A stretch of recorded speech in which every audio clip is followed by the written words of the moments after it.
성함이 어떻게 되십니까? 네, 조영태입니다. 직업은? 교수를 하고 있습니다. 무엇을 가르치십니까? 인구학이라는 학문을 가르치고 있고요. 창업을 앞둔 20대 청년에게 인구학을 설명하신다면? 내가 활동할 앞으로 10년 뒤의 세상을 미리 확인할 수 있는 도구. 인생의 최종 목표는? 열심히 살다가 가자. 지금 생각하신 건가요? 네, 맞아요. 아니, 급하게 지었어요. 네. 인구와 비즈니스는 어떤 관계인가요?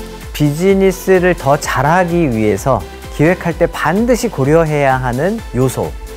오늘 리뷰를 시청해야 하는 이유는? 지금까지 비즈니스 환경에서 그리 중요하다고 생각하지 않았던 요소가 인구입니다. 사실은 굉장히 중요한데, 그래서 제가 오늘 시장을 바라보는데 다소 생소한, 하지만 매우 중요한 그런 관점을 제시해 드릴 수 있다고 생각을 합니다.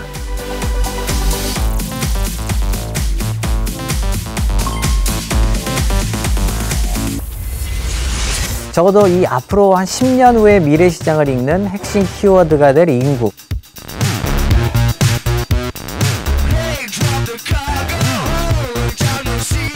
기업들이 관심 있어 하는 전략의 요소들, 즉 고객, 상품 서비스, 기업 인프라에 영향을 줄 수밖에 없습니다.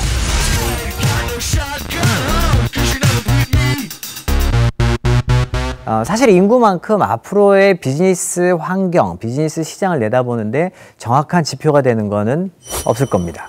적어도 이 앞으로 한 10년 후의 미래 시장을 읽는 핵심 키워드가 될 인구. 오늘 리뷰를 통해서 인구학으로 어떻게 시장을 읽을 수 있는지 한번 확인을 해보겠습니다.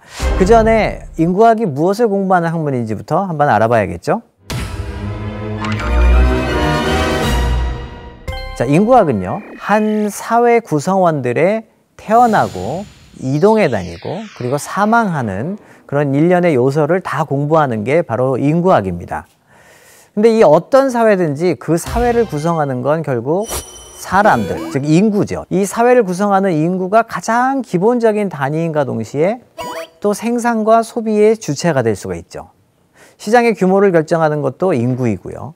재화, 노동, 금융, 부동산 이런 모든 산업이 다 시장을 갖고 있는데 결국에는 이 모든 시장은 사람에 의해서 결정되고 움직이게 마련입니다.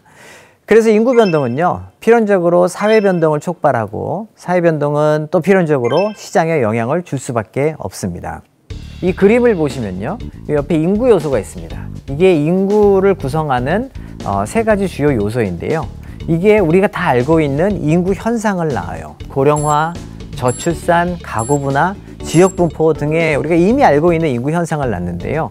이 인구 현상은 필연적으로 이 인구 현상이 바뀌면 사회 변화를 촉발을 하게 됩니다. 그래서 이 사회 변화에는 소비 행태가 바뀌는 거, 노동시장이 변화되는 거, 사람들이 수도권으로 더 몰리고 혹은 또 빠져나가는 거, 그리고 사회제도가 바뀌는지 존속되는지 이런 사회 변화를 촉발하게 되고요. 변화된 사회는요, 필연적으로 기업들이 관심 있어 하는 전략의 요소들, 즉 고객, 채널, 상품 서비스, 그리고 기업 인프라에 영향을 줄 수밖에 없습니다. 자, 이 인구라는 거는요, 숫자나 크기 같은 표면적인 그런 요소들을 넘어서 그 이면에 집단적으로 어떤 움직임이 있는지 그거를 확인해 내는 것이 바로 인구학입니다. 그래서 이 인구학적인 관점은요, 인구가 어떤 삶을 살아왔고 앞으로는 어떻게 삶을 꾸려갈지를 살펴보고요.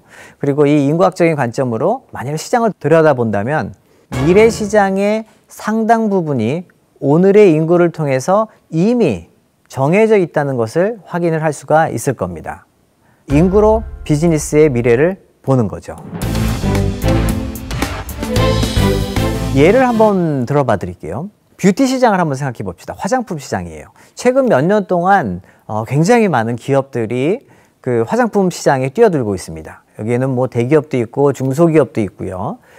소비자 입장에서도 보면 사실 되게 좋아요. 이 저렴한 가격에 꽤 품질이 나쁘지 않은 그런 화장품들을 쉽게 살 수 있잖아요. 그래서 인기도 굉장히 높습니다. 그런데요, 이 저가 화장품 시장의 인기가 과연 계속될 수 있을까요?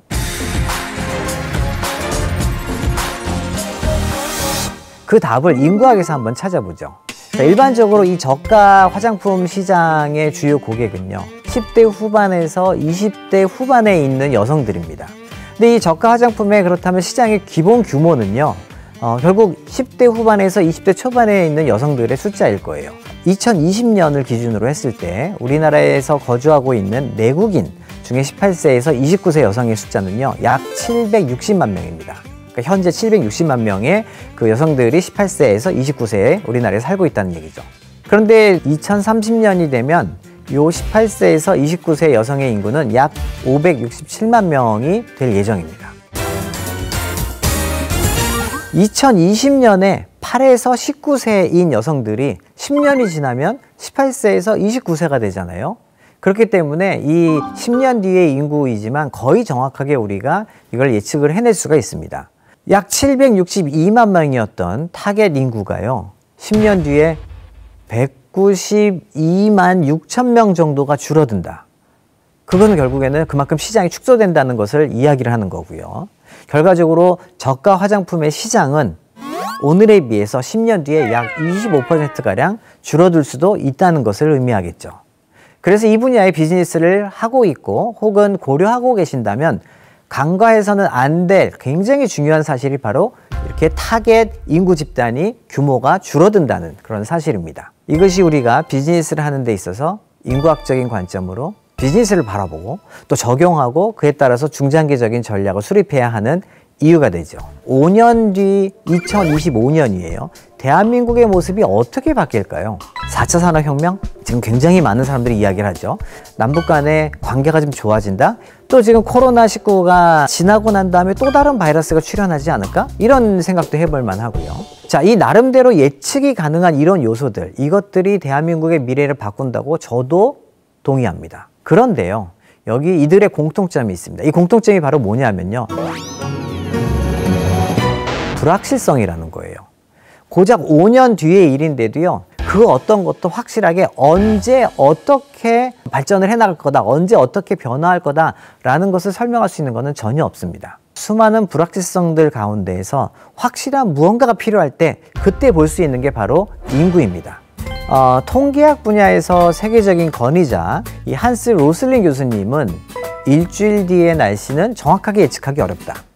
한 나라의 경제 성장과 실업률도 예측하기가 아주 어렵다. 반면 인구는 몇십 년 뒤의 예측도 놀랍도록 정확하다. 출산율과 사망률을 비롯한 관련된 요소가 꽤나 단순하기 때문이다. 자, 이것처럼요, 인구는 우리에게 굉장히 정확한 판단의 기준을 제공을 합니다. 자, 만약 여러분들이요, 혹은 여러분들의 기업이 해외 진출을 생각하고 있다. 한번 생각해 보시죠. 그럴 경우에도 인구학적인 관점이 적용이 가능할까요? 시장은 인구로 구성되어 있고 인구가 바뀌면 시장도 바뀐다. 이거는 대한민국만이 아니고요, 전 세계 어느 나라도 다 마찬가지입니다. 그래서 우리가 글로벌 시장에서 해외 진출 전략을 짜는데도 이 인구는요, 절대적인 도움이 됩니다. 요즘 우리 기업의 화두가 되고 있는 문제, 바로 중국이죠.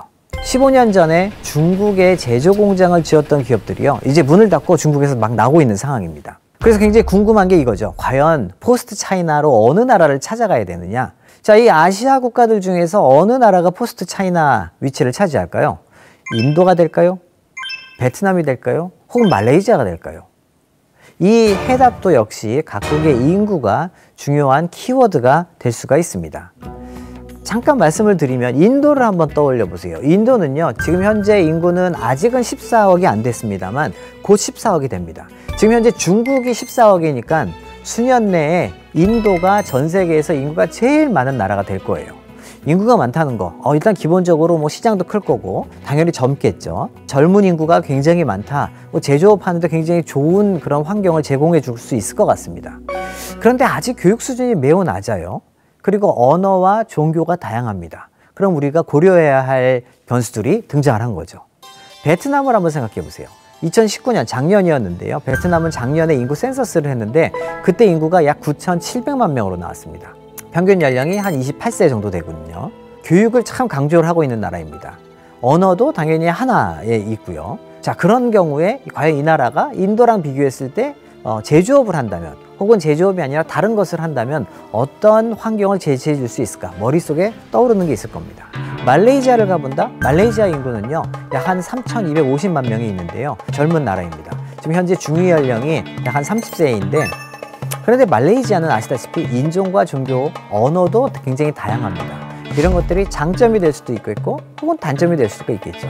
자, 제가 잠깐 말씀드렸지만 이렇게 어떤 인구를 가지고 있느냐를 가지고 생각해 보시면 포스트 차이나, 어떤 나라가 포스트 차이나로서 적합하겠다라는 생각이 우리가 갖고 있는 그런 비즈니스 영역마다 달라질 수가 있을 겁니다. 자, 지금까지 인구가 시장에 어떻게 영향을 미칠 수 있는지 확인을 해봤습니다. 과거 기업들은요, 시장을 파악할 때 과거에 벌어졌던 일, 즉 관행을 가지고 굉장히 많이 판단의 기준을 삼았었습니다. 관행이 먹혔던 그런 시점도 있어요. 왜냐하면 인구가 큰 변화가 없는 상수와 같았기 때문이거든요.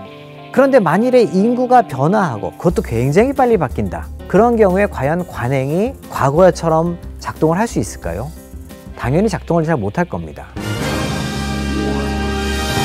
이 향후 10년에 어떤 비즈니스를 펼쳐야 할지 고민을 하고 계신다면 인구에서 한번 답을 찾아보실 것을 제안해 드리고 싶습니다. 자, 오늘의 한 줄 리뷰는요,